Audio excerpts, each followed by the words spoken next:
ۋولكىسۋاگېننىڭ شەرقى تۈركىستاندىكى ماشىنا زاۋۇتىدا ئاتالمىش قايتا تەربىيەلەش مەركىزى نامىدا پائالىيەت قىلىۋاتقان لاگېرلاردا تۇتۇپ تۇرۇلۇۋاتقان ئۇيغۇرلارنىڭ ئىشلەشكە مەجبۇرلانغانلىقى توغرىسىدىكى ئەيىبلەشلەر ئوتتۇرىغا چىققاندىن كېيىن ئاۋسترىيەنىڭ پايتەختى ۋېنادا bir turkum ئۇيغۇرلار مەزكۇر شىركەتكە قارشى نامايىش ئۆتكۈزدى. ئاۋسترىيە ئۇيغۇر ئىتتىپاقىنىڭ رەئىسى مەۋلان دىلشاد ئانادولۇ ئاگېنتلىقىنىڭ زىيارىتىنى قوبۇل قىلغاندا مۇنداق dedi. Dünyadaki 10 dövlət və 15 şəhərdəki Şərqi Türkistan Yaşlar Qurultayının rəhbərligində birli vaqtda namayiş ötküzüldü. Germaniya, Fransiya və Gollandiya qatarlıq 10 dövlətdə başlanğan namayişning hər həftə qararlıq ötküzüldüganlığını tilgə alğan Dilshad, namayişni qısqa vaqt içində yana nurg'un dövlətə tarqıtishni xohlaydiganligini bayon qildi.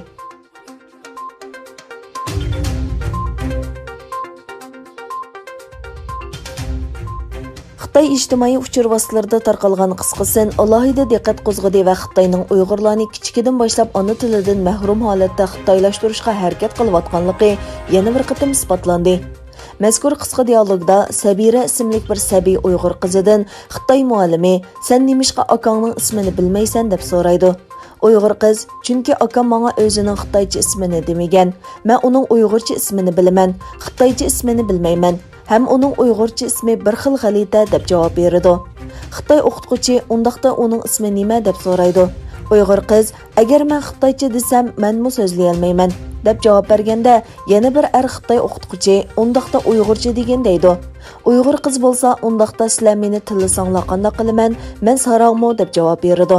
Xitoy o'qituvchi bo'lsa, qandoq sizga undaq bo'lg'idek, muallim sendan so'rayotgan tursa, muallim hozir talab qilyotidi.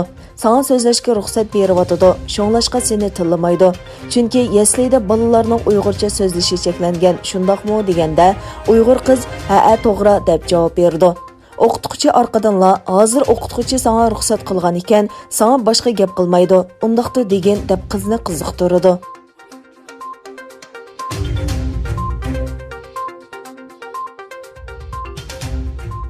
Kanada baş ministiri Justin Trudeau Xitayni Uyg'urlarga tutqan mۇئامىلىسىنىڭ mumkin bo'lgan oqivatlaridan ogohlandurgan.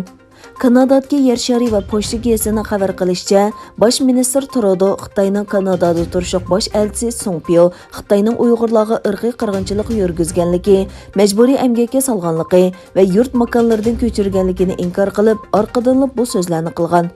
Pompېيو 3 mart axborot e'lon qilish yig'ini o'tkazib, Xitoyning Sharqi Turkistonda irqiy qirg'inchilik qilganligi va majburiy emgakdan yo'lga qo'yganligi haqidagi fikrlarni bu asrdagi cho'ng yolg'onchilik degan edi. Biroq Trudeau chorshanba kuni muxbirlarga bu to'g'riliq butun dunyo andishini ifodalayotdi. Kanada parlamenti bundan bir qancha hafta ilgari bu jihatdagi andishlarini intayin aniq ifodaladi degan. U yana biz xalqarалық ittifoqdoshlarimiz bilan dunyo o'tirg'i qo'ya oladigan mumkin bo'lgan oqibatlar doirasida ham aniq bir javobga elish, ham mas'uliyati borlarni javobgarlikka tortish uchun hamkorlashadiganligimizni qayd qilamiz deb ko'rsatgan. Kanada parlamentining Avam palatasi texi yaqinda birdek ovoz bilan Xitoyning Uyg'urlarga irqiy qirg'inchilik yurgizayotganligini qabul qilgan edi.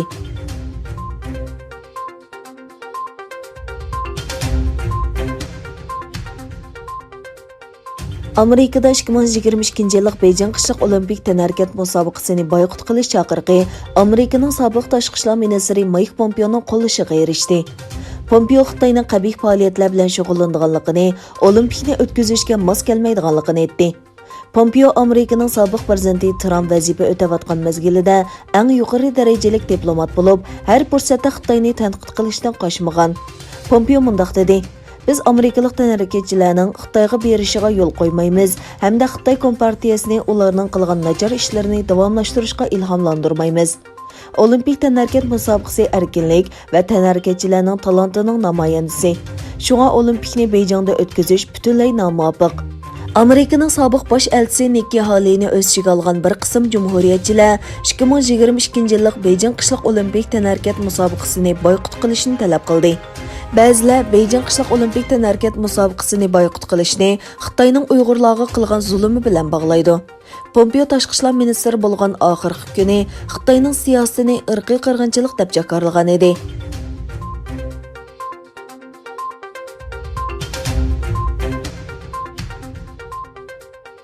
Xitayning خوڭكوڭ alohida ma'muriy rayonida davlat bexatarlik qonuniga xiloflik qilish va hukumatni ag'dirishga urinish jinoyati bilan sotlangan 47 nafar demokratchi faoliyatchidan yana 11 kishining davomliq tutib turishi qaror qilindi. Oliy sud tönögün 15 faoliyatchining 11 haqida kesim chiqargan bo'lib, ularning 4 nafari kepillikka qo'yib berilgan. خوڭكوڭ ساقچى ئىدارىسى 28 fevral e'lon qilgan bayonotida 47 kishining hukumatni ag'dirishni planlagan degan sabab bilan qo'lga ilinganligi bayon qilingan. Hafta beshidan boshlab ichilgan isbot anglash yig'inida sud payshanba kuni faoliyatchilarga hukm e'lon qilib, 47 kishidan 32 nafarining tutib turilishini davomlashtirishga hukm qilgan.